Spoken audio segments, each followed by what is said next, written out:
Hello, everyone. Welcome back to Common Phrase of the Day. Sorry for our absence. Today's common phrase of the day is it's not all it's cracked up to be.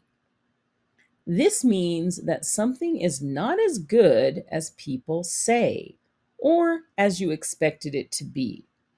It's often used when someone feels disappointed by something that had a lot of hype or was advertised as being amazing, but turned out to be just okay or not worth the excitement. The phrase suggests that the thing is overrated.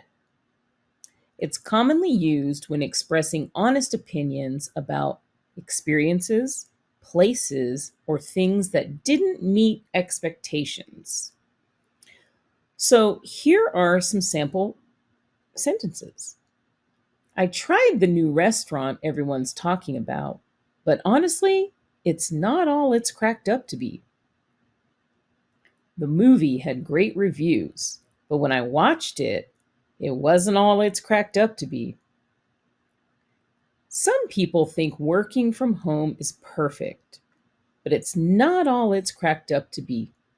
It can get really lonely. So, if you ever hear this phrase, you know what it means. Like and subscribe. Thank you so much. Bye.